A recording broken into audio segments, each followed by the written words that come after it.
Salut à toi, c'est Mince et aujourd'hui on va parler de Food Wars, un manga trop génial qui va t'en mettre plein la bouche. C'est totalement faux. Quoi, t'es pas content? Ah c'est bon, pas besoin d'en faire tout un plat. Bon, arrête tes blagues, je sais que tu vas parler de Fire Force. Oui, car ce manga pète le feu. Les mains en l'air, on vous arrête pour un but de blague de merde.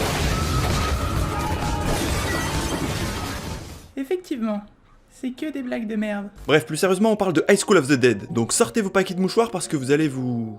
moucher? C'est un peu fait pour ça, non? Je parle bien sûr de la masturbation. Non. Alors aujourd'hui, on va parler de la masturbation. Mais non!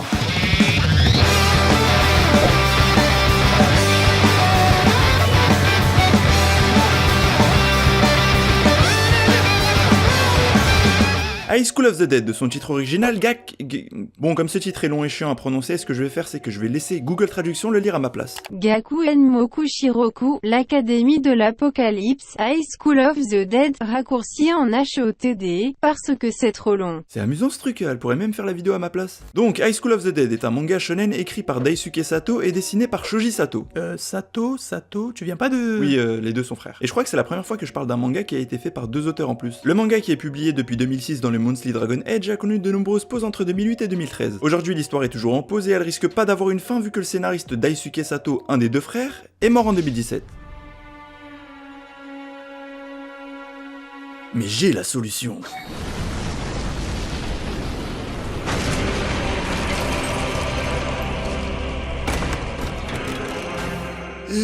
Qu'est-ce que je fais là? Bah mon gars, il paraît que t'étais scénariste d'un manga de zombies. Et justement grâce à l'Edo Tensei, maintenant tu es ressuscité en zombie. Mort vivant, ne pas oublier que voilà. Je vais te baiser tes morts et leur cercueil, sale fils de chien. En 2010, une adaptation animée de 12 épisodes correspondant aux 4 premiers tomes a été produite par le studio Madhouse. Ça fait 2 fois de suite un anime de chez Madhouse quand même, hein. Oui, et pour cause de ta remarque, je vais appliquer la règle du jamais 203 pour le prochain épisode. Sinon en France le manga est chez Pika Édition et l'anime sur Netflix. Pour l'histoire, nous suivons donc Takashi, un lycéen. Un lycéen qui assiste à l'intrusion d'un zombie dans son lycée. Ce dernier arrive à mordre des profs pour les faire transformer en zombies à leur tour. Bref, Takashi va tout de suite prévenir la meuf qu'il aime qu'il y a un truc chelou qui se passe, sauf qu'elle veut pas venir avec lui. Et là, il lui met une. Ensuite, il l'emmène dans sa cave et il la baisse, puis il la et il lui... Attends, c'était pas dans le texte ça. Puis ils s'en vont pour récupérer de quoi se défendre, mais l'épidémie se répand immédiatement et crée tout de suite la panique dans le lycée.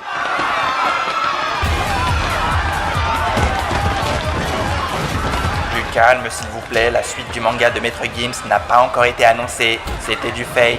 Après quelques combats contre des zombies où le caméraman semble littéralement faire 30 cm de haut, Takashi et Rei finissent par former un groupe de survivants pour tenter de survivre à cet apocalypse mondial. Ce groupe de lycéens, ou plutôt de lycéennes, est composé de Rei, la copine du héros un peu borné, Saeko, la femme forte et badass avec un grand sens de l'honneur, Takagi, la tsundere, un télo pour y gâter, Kota, le gros geek otaku fétichiste des armes, et Shizuka, la blondasse nympho à gros boobs qui leur sert d'infirmière et de conductrice. Bon là, avec ce résumé, t'as tout de suite compris qu'on revient sur un sujet un peu plus posé, parce que les deux précédents Mince manga étaient sur des sujets assez imposants. Et si t'as fait attention depuis tout à l'heure, t'auras remarqué le nombre de plans assez douteux qui sortent de cet animé. Et bah c'est normal parce que c'est un ecchi. Non.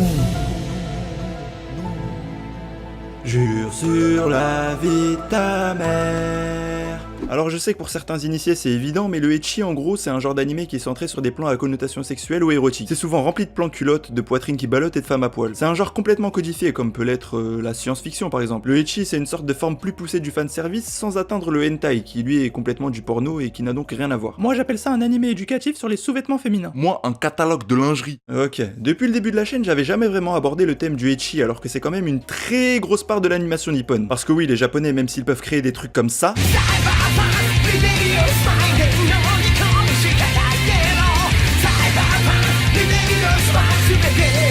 Et bah ils peuvent aussi faire des trucs comme ça. Drop it.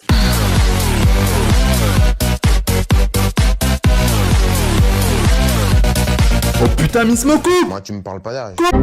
Alors moi personnellement avec le temps j'ai développé une sorte d'allergie au ecchi. Je déteste ces animés, c'est un virus inopérable et j'ai vraiment horreur de ça. Non pas parce qu'il y a du cul et des meufs à poil dedans, ça à la limite je m'en fous et puis au final ça reste tout à fait plaisant à voir, on va pas se le cacher. Qu'est-ce que tu... Ah bah je regarde...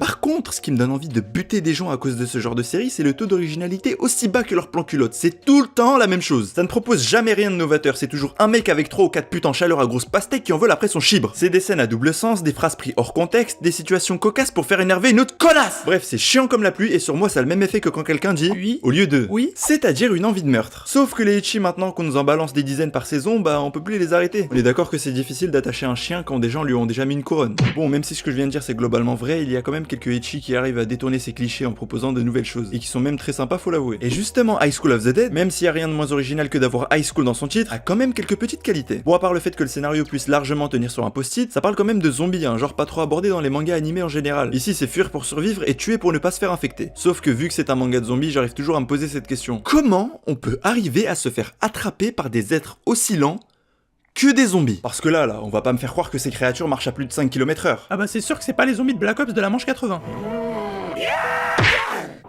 Surtout qu'en plus les zombies sont aveugles et repèrent les humains par le bruit qu'ils font. Donc du temps que tu fais pas trop de bruit, tranquille, ils te verront pas. Mais apparemment ça, les personnages de la série, ils l'ont pas trop compris.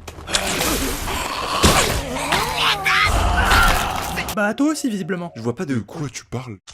High School de la mort, c'est un cocktail de genres différents. De l'horreur, de la comédie, du ecchi/harem. Y a tout pour satisfaire l'otaku en chien. La violence, l'érotisme, la mort. Le problème de ce mélange dans un mélange, c'est que les scènes jonglent tellement bizarrement que en suivant l'histoire, tu ne sais même plus si tu dois rire, bander ou être effrayé. Ça passe de scènes d'action de dégommage de zombies ultra bien mises en scène, puis à des scènes tristes, puis à des scènes ecchi où tout est prétexte à mettre la jante féminine dans des positions compromettantes. Ce qui encore une fois n'est pas censé être un problème, hein, parce que les gens qui sont là à dire Oh là là, y a vraiment trop de plans culottes et de scènes aguicheuses dans cet animé. On voit que ça et ça fait durcir mon organe de mâle primaire. Y a trop de fanservice. mais c'est quoi votre problème? C'est justement le but d'un ecchi en fait. Est-ce que ça vous arrive d'aller regarder un neketsu pour après venir dire ça? Y a trop d'entraînement, de combat et de transformation. C'est trop épique pour moi ça. C'est complexe, c'est complexe. Bah non, parce que c'est un neketsu espèce de c'est le genre qui est comme ça. Et bah là c'est pareil. Bah ouais mais moi je les comprends hein, le ecchi c'est quand même le seul genre où tu peux placer n'importe quelle musique de gros beauf sur n'importe quelle scène que ça collerait normal. Comment ça? Bah regarde par toi-même. Ouille, ouille, ouille, qu'est-ce que j'ai mal aux couilles. C'est de m'avoir trop baisé. Zut, zut, zut, ça me pique au bout de la flûte. Gratte, gratte, gratte, ça me chatouille sous la chatte. Prends-moi entre les fesses. Ok, ça ira. Sinon, quand on regarde le casting des personnages, pour une fois, on a un héros qui se démarque, à la fois mature et pessimiste. Mais j'ai quand même envie de le voir crever lui et toute sa famille de manière atroce à cause d'une seule chose. Le fait qu'on ait encore un héros qui se la joue victime de son harem. Je m'explique. Dans les ecchi, c'est bien connu, le personnage principal est à longueur de journée entouré de vagins qui veulent de lui, mais il est toujours là à rougir ou à se sentir gêné. Il ne se rend pas compte de sa situation et n'a aucune idée malsaine qui lui vient à la tête.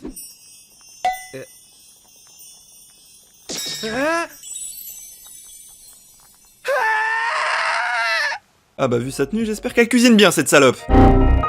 Quelle violence! Je suis choqué! C'est bien ma veine, encore un qui joue au féministe. Non mais rien à voir. En fait cette scène est un fantasme d'otaku japonais qui consiste à penser à rentrer chez soi et de trouver une femme en string avec son tablier de cuisine. C'est trop chou, c'est un peu comme les oreilles de chat ou la tenue de lapin. On s'en bat les couilles, on s'en bat les couilles, on s'en bat les couilles.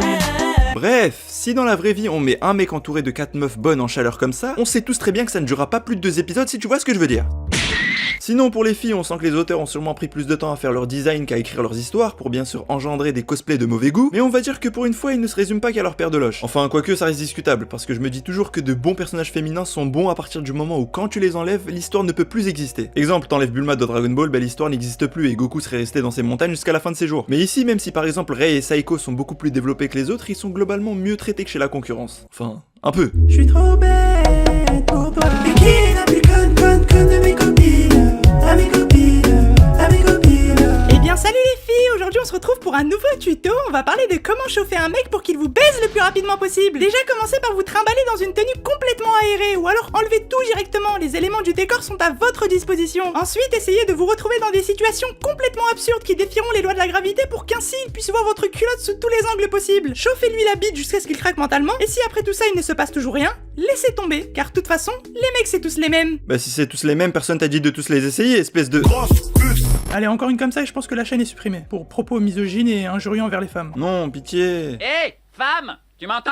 High School of the Beach, c'est aussi un manga très bien dessiné, avec de gros détails et un découpage vraiment dynamique. Par contre, le dessinateur a un peu un style hentai, vu qu'il paraît qu'il a commencé dans ce milieu-là. Pour son manga, il a donc rajouté de l'action pour l'allier avec le côté cochon. Sinon, l'animé, lui, il a tout suramplifié. Putain, Madhouse, même pour du fanservice, ils excellent, c'est incroyable. Le budget qu'ils ont dû mettre rien que pour faire des plans culottes et des seins qui rebondissent doit être incalculable. Même si au final, les plans culottes, c'est un peu du profitage pour rémunérer le travail des auteurs. Un peu comme Utip et les youtubeurs. En plus, ce qui est injuste avec les ecchi harem en général, c'est qu'ils ont toujours une animation plus régulière que la plupart des autres animes fleuves. Et ça, c'est un scandale. Pour l'animé, ils ont donc multiplié l'action et le fanservice. Tout est surabusé x 100, les personnages ont des gestuels qui donnent un spectacle alors que, bah, c'est juste une scène complètement banale. Les zombies obligent, le sang gicle comme il faut, ici on est clairement pas sur de la confiture de fraises. Waouh, alors lui, il vient de finir un épisode de Dragon Ball Super. Mais le cul du spectacle de cet animé, ça restera quand même la scène de tir de l'épisode 8. On se souvient tous de Matrix et de sa fameuse scène du bullet time. Dans High School of the Dead, un bullet time, c'est Saeko qui esquive tranquillement des balles de sniper avec ses attributs féminins. Astucieux, n'est-ce pas? Donc dans High School of the Dead, on a de l'action, des zombies, des armes, du sang, de l'horreur et du fanservice. Mais même si ce manga a au moins le mérite d'être un bon manga de zombies, j'attends toujours celui qui révolutionnera le genre du ecchi et qui cassera complètement les clichés qu'il contient. Parce qu'au fond, le ecchi, ça reste de la grosse merde. Ah le bâtard!